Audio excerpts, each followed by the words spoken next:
Pour être tout à fait exact, Ouais. je pense que t'es un ouf, toi, un ouf malade. Je vais vous poser une question. Si vous répondez bien, je vous laisse le passage. Où j'ai connu Georges? C'est une excellente question. Bonjour et bienvenue, je m'appelle Pascal Bélanca-Penel et vous écoutez un épisode hors série de Troubles dans le spectre. Alors mettez vos oreilles sur orbite, c'est parti! Aujourd'hui, nous vous invitons au premier colloque international du GNCRA, du Groupement National des Centres Ressources Autisme. Nos deux enquêteuristes de choc et de qualité, Marie et Enzo, sont partis à la rencontre des participants et participantes du colloque. C'était en mai 2022 à la Cité internationale de Lyon. Et elles ont interrogé des professionnels présents, mais pas que, des parents aussi, des personnes concernées comme on dit, c'est-à-dire des personnes autistes, et des membres d'associations du domaine de l'autisme. La question était la suivante. Elle était double en réalité.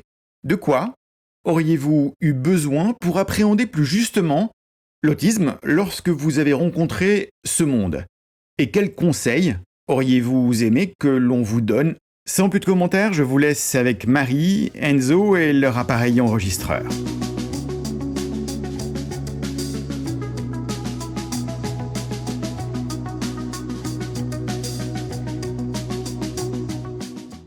J'ai eu mon diagnostic en 2019, ce qui fait que je me suis lancée à corps perdu dans tout ce qui concerne l'autisme. J'ai lancé le Café Autiste Adulte Lyon, je vais à toutes les conférences possibles, je lis des bouquins, je regarde des vidéos, j'écoute en continu des choses là-dessus.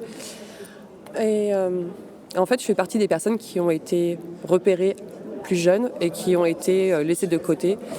Je veux dire, par la fin des années 80, en fait, on m'a fait passer des tests. Parce que ce qui est ressorti, c'est que j'étais bizarre, mais que je travaillais bien à l'école. Du coup, on me laissait dans le circuit. Ce qui fait que j'ai eu des traumas scolaires, professionnels, familiales, entourage, etc. Et à chaque fois, on me disait, vas-y, fais comme tout le monde. Ok, sois toi-même. Et non, ça marche pas. On te demande d'être toi-même. Et quand t'es toi-même, on te dit, non, mais ça correspond pas, en fait. Faut que tu changes des trucs. Et c'est anxiété, dépression à longueur d'année. Et maintenant que j'ai mon diag officiel, je vis en fait. Et le fait d'avoir monté le collectif, qui est maintenant une association, permet à d'autres personnes qui se font diagnostiquer tardivement, ou plus jeunes d'ailleurs. Et ça nous permet de se rendre compte qu'on n'est pas tout seul et qu'on a des fonctionnements qui sont assez similaires. Le conseil que j'aurais aimé avoir avant de travailler avec les personnes autistes, c'est de les écouter avant de nous écouter nous, en fait. Voilà, simplement. J'aurais aimé qu'on m'explique plus vite que l'autisme est sur un spectre et que donc il y a tellement de diversité chez les personnes et que du coup tout ce que j'ai lu n'est pas représentatif des gens que je vais rencontrer. Il y a autant d'autisme que de personnes autistes et du coup ça m'aurait beaucoup facilité ma schématisation dans ma tête de comment diagnostiquer les personnes, notamment les adultes sans déficience. C'est un petit peu plus compliqué, un peu plus discret comme symptomatologie. En tant que professionnel, dans le début de ma carrière d'accompagnement des entreprises et des personnes autistes, j'aurais aimé qu'on me dise tout de suite qu'il n'y a pas qu'une forme d'autisme, que toutes les personnes autistes sont différentes et qu'il n'y a pas non plus une seule solution pour s'intégrer dans la société et dans l'entreprise, et que c'est surtout une force. Je suis père aidant en santé mentale, je suis entre autres autiste. Du coup, moi, ce qui m'a aidé, en fait, c'est d'être soutenu et d'avoir des informations par mes pairs, en fait, d'autres personnes autistes. Et donc, ce que je conseillerais aux professionnels, c'est de se renseigner dans ce qui existe autour de la communauté autiste, aussi ce qu'il y a comme site internet, chaîne YouTube, où les patients et patientes qu'ils ont puissent se référer et avoir en complément, où les personnes qui les accompagnent puissent s'informer et échanger et se sentir moins seules, que les professionnels regardent aussi ces informations-là. Et en fait, les personnes concernées proposent aussi des ressources de qualité. C'est pas juste parce qu'elles sont autistes ou parce que du coup leur contenu il est pas fiable. Bon, effectivement, il faut faire un tri de toute façon, quel que soit le sujet, mais ils peuvent faire une information de qualité en fait, les personnes concernées. Ce qu'on peut regretter, alors aujourd'hui notre garçon il a 5 ans, c'est que les choses qu'on avait pu percevoir, les atypies, qu'on avait pu communiquer avec nos différents interlocuteurs, soignants, médecins traitants, c'est de peut-être pas les avoir pris au sérieux. Moi, j'ai un message vraiment pour les professionnels de santé, de leur dire écoutez les parents et ne prenez pas ce qu'ils disent à la légère, qu'ils ont raison ou tort. Il vaut mieux les écouter et qu'ils aient tort que l'inverse. Mais il vaut mieux répondre à ces angoisses de parents que de sous-estimer le ressenti des parents et de ne pas les écouter. J'avais même lu un livre sur un pédiatre. La question c'était c'est quoi la différence entre un bon pédiatre et un mauvais pédiatre? Ils ont eu tous le même parcours. Un bon pédiatre, c'est écouter les parents, c'est tout.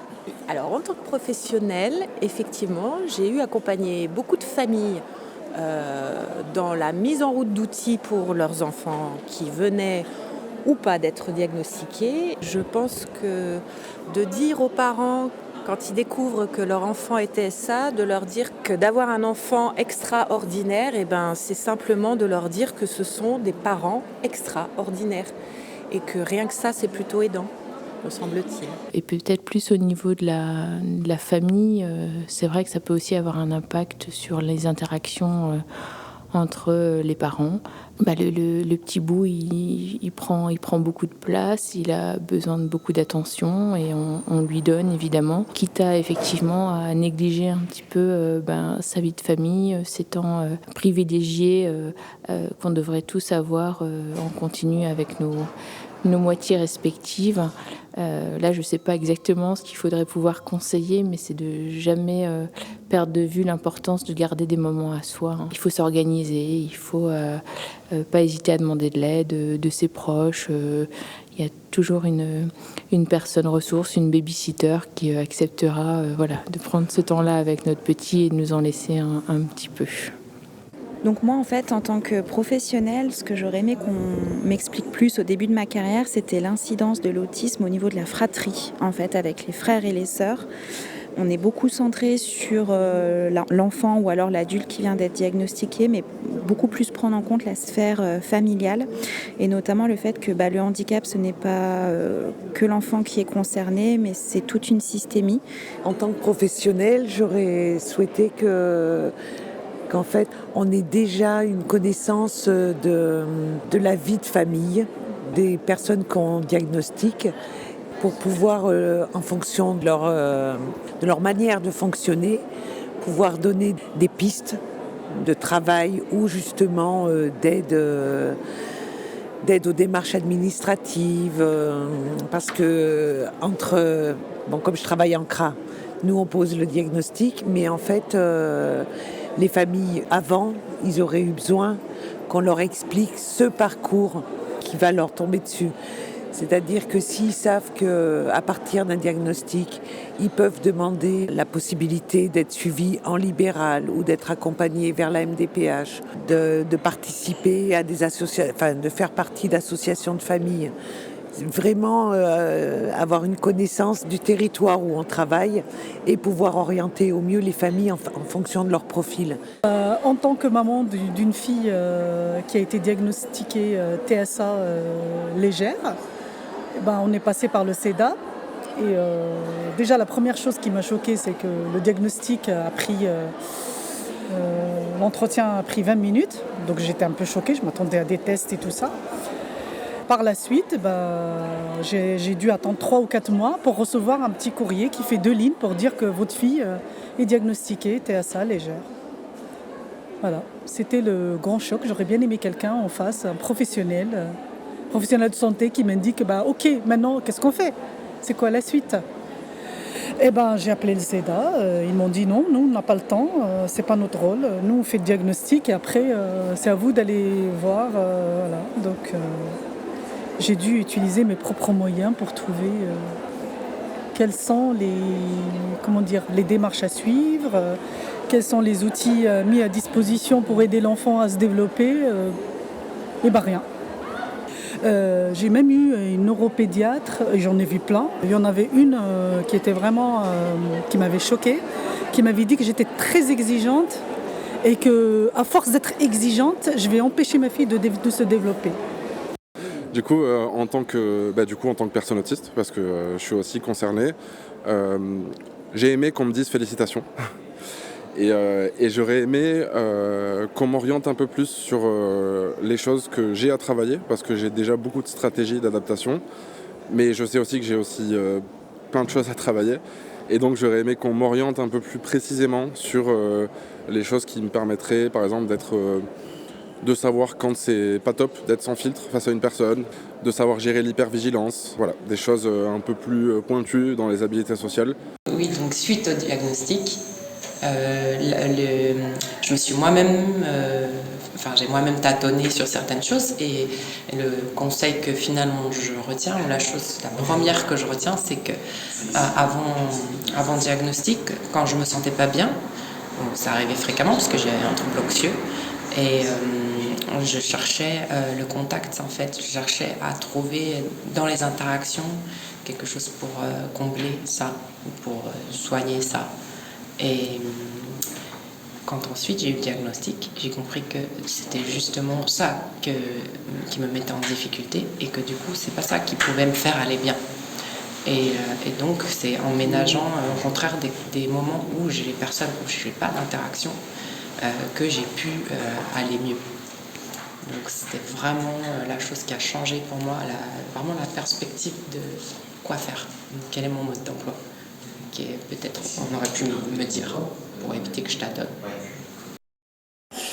Les conseils que j'aurais aimé avoir en tant que personne donc autiste, ça serait déjà en fait le fonctionnement, les troubles associés, donc l'anxiété, pourquoi on a du mal à créer du lien.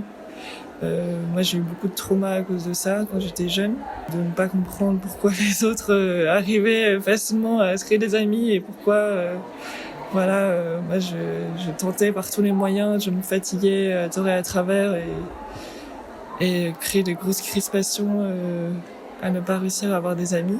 Et aussi après les conseils, ça serait de l'écoute de la part des psychiatres, car quand j'ai voulu quand j'ai senti que mon médecin m'avait parlé d'autisme, et quand j'ai senti que il fallait que je parle d'autisme, j'ai eu très peu d'écoute.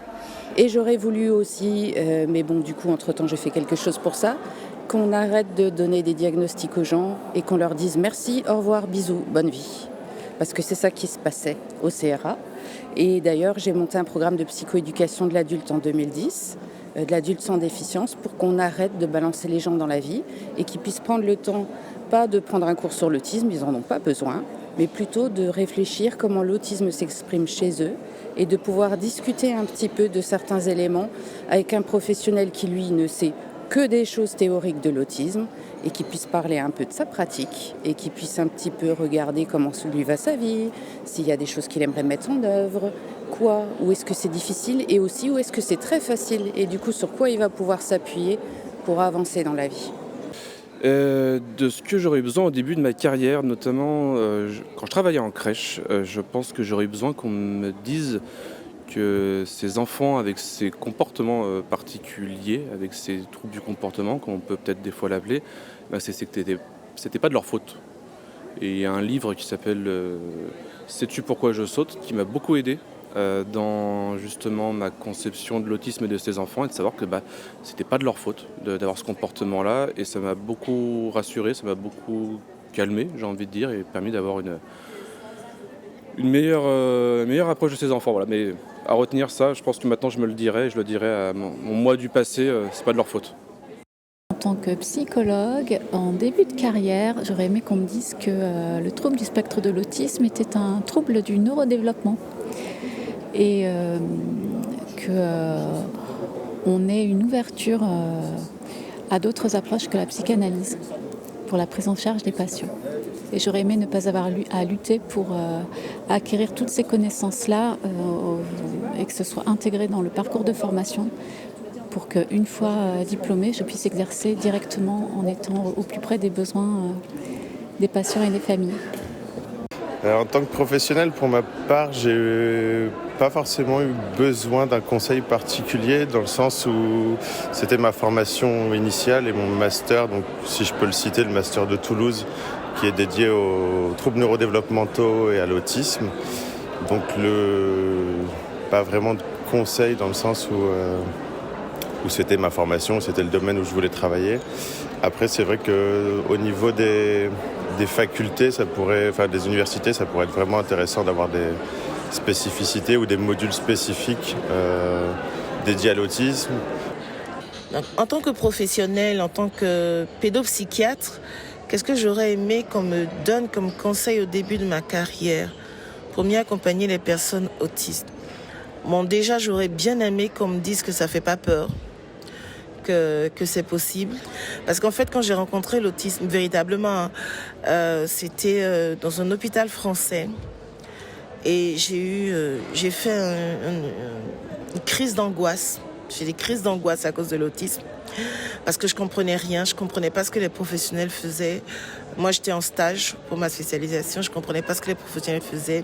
Ils semblaient débordés, ils semblaient désorganisés. Il y avait de la violence qui est cadrée. Et moi, je suis partie de ce stage, en fait, en me disant jamais, jamais, jamais, je ne m'occuperai d'enfants avec autisme. Et puis, concours de circonstances, là, je suis dedans maintenant. Et je me rends compte qu'il y a du possible. Donc, j'aurais vraiment aimé qu'au début, on m'explique vraiment ce que c'était que l'autisme. C'est-à-dire que c'est un trouble, c'est une différence, c'est une façon d'être, et que ce n'est pas une tare, ce n'est pas une maladie, c'est pas quelque chose qu'il faut annuler, en fait. Voilà. Je pense que j'aurais aimé qu'on me dise que les personnes, même si elles ont l'air de ne pas comprendre, comprennent. Et donc de ne pas trop faire attention à la différence non verbale qui pourrait faire croire que la personne ne nous comprend pas. Et d'être moins fixé là-dessus, je crois. Donc je suis psychomotricienne en centre ressources autisme. Et ce que j'aurais eu besoin de savoir en démarrant, c'est être plus claire et concise dans ma communication. Et puis surtout faire confiance aux parents. En tant que professionnelle, du coup, j'aurais aimé qu'on me donne comme conseil au début de ma carrière, ou en tout cas qu'on m'explique toutes les formes d'autisme et comment cela peut impacter l'autiste concrètement dans sa vie quotidienne. Et j'aurais également aimé qu'on m'apprenne tous les outils de communication alternatifs qui existent pour pallier aux difficultés de communication. Alors moi je suis éducatrice spécialisée, j'ai commencé très tôt à travailler avec des personnes autistes, j'avais 17 ans donc avant ma formation d'éducateur. J'ai eu la chance de faire ma formation en Belgique donc qui m'a beaucoup apporté, où j'ai vraiment appris ce que c'était l'autisme. Et ce que pour moi était le plus important pour le coup, c'était vraiment la structuration spatiale et temporelle pour ces personnes-là et du coup comment gérer les troubles du comportement, les éviter, surtout pouvoir les prévenir et voilà, pour moi c'était vraiment le plus important et ce qui m'a vraiment permis d'avoir déjà une petite base en fait sur ce qu'était l'autisme et du coup les besoins des personnes autistes. Dans ma formation initiale, donc infirmière puère mais qui date des années 93, l'autisme on n'en parlait pas du tout. Et il a fallu, et pourtant j'ai toujours travaillé dans le monde de l'enfance, à ce moment-là, dans les années 2003, que l'autisme en tout cas est venu dans mon domaine professionnel par mon métier, mais j'en avais aucune représentation avant. Donc en termes de conseils, c'est pas tant des conseils, c'est les formations en fait. Et même aujourd'hui, les jeunes professionnels qui sortent des diplômes d'infirmières ont très très peu de représentation de l'autisme et voire ont très très peu de représentation du développement normal de l'enfant. Donc donc j'ai 68 ans, hein, donc je suis né en 1953. Donc à l'époque, on ne parlait pas d'autisme, on en parlait, mais pas, c'était pas. Donc je viens d'une famille où il y a des problèmes de cet ordre-là déjà, mais ça on ne le savait pas non plus. J'ai eu une mère comme ça, voilà. Et donc il y a eu des problèmes avec la psychiatrie à un moment ou à un autre. Et moi dès que j'ai eu 14-15 ans, j'ai commencé à travailler. J'ai travaillé comme ouvrier en usine, j'ai fait des apprentissages, parce que j'avais pas le choix, je voulais pas faire comme ma mère. Donc il fallait que je me débrouille. Il n'y avait pas de diagnostic posé, il y avait pas. Les médecins ils disaient oh ben oui il est un peu spécial, il est un peu bizarre, mais ça va s'arranger quoi. Tu vois. C'était pas les médecins généralistes étaient bienveillants plus ou moins en fait. Ils étaient pas dans la mesure où tu posais pas de problème à la société, parce que c'est ça le problème. T'as des problèmes dès que tu poses des problèmes à la société. Si tu poses pas de problème à la société, Si tu arrives à faire une tenue de camouflage assez costaud pour pouvoir passer entre les gouttes, ça passe. Hein. Et puis ensuite, je suis rentré à l'hôpital Saint-Jean-de-Dieu comme art thérapeute. Mais j'ai jamais dit que j'étais autiste. J'en ai jamais parlé. Parce que peut-être l'artiste avec ses bizarreries, ça passait mieux que l'autiste en fait. Et puis il aurait mieux. Puis à l'époque, de toute façon, j'étais pas diagnostiqué de toute façon. Donc voilà. Et puis après, c'est une émission sur France Culture qui a fait que j'ai entendu quelqu'un qui m'a semblé être identique à moi-même, quoi. Et mon épouse m'a aidé. C'est elle qui a pris en charge le parcours. Et je me suis retrouvé diagnostiqué. Et ça s'est tout trop bien passé, je trouve. Et je trouvais que c'était très important pour moi de savoir, en fait. Tu sais, ça forge une identité, l'autisme, mais c'est pas une identité sociale, quoi. On est boulanger, plombier, ingénieur, machin. Ça, c'est une identité professionnelle. Donc, c'est une bonne chose de savoir pour pouvoir construire, quoi. Tu vois, c'est une armature sur laquelle tu peux construire un mur, 2 murs, 3 murs, bâtir quelque chose. Mais il faut pas le revendiquer tout le temps, quoi. Tu vois, il faut te dire que voilà, tu vas pouvoir faire comme le roseau, tu vois, plier un peu, des fois selon le vent, essayer de s'adapter. C'est fatigant, c'est épuisant. Souvent, tu vois, je donne l'image du poète Jean Cocteau. Jean Cocteau, il disait « Un caméléon placé sur un tissu écossais meurt d'épuisement ». Et j'ai l'impression d'être souvent un caméléon sur un tissu écossais. C'est épuisant, quoi, d'être comme nous. C'est épuisant, mais on peut pas demander aux autres, tu vois, faut accepter qu'on est épuisé des fois, quoi. Mais c'est pas la faute des autres non plus, tu vois. C'est la faute du tissu écossais. C'est pas le caméléon.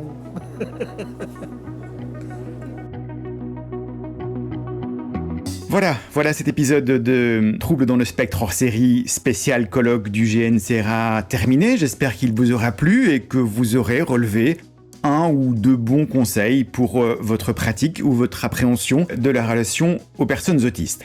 On vous donne rendez-vous dans quelques temps pour un prochain épisode. Soyez au rendez-vous. Un grand merci à Marie et Enzo qui n'ont pas compté leur temps pour couvrir ce colloque et vous proposer cet épisode. N'hésitez pas à laisser des commentaires dans le questionnaire accessible depuis le site du Centre Ressources de réhabilitation psychosociale ou sur les réseaux sociaux. Troubles dans le spectre est un podcast produit par le Centre Ressources de réhabilitation psychosociale, le Centre Ressources Autisme Auvergne-Rhône-Alpes et le dispositif ZEST. Il est soutenu par l'unité TS2A, iMind et par le groupement national des CRA. Cet épisode a été écrit par Marie Chaplot et Ludivine Borel-Dessouza, Pascal Bellon-Caponel, Romain Tabonne et Floriane Todorov. Interview, Marie Chaplot et Enzo Moscatelli. Mixage et réalisation, Enzo Moscatelli. Musique, Phil France.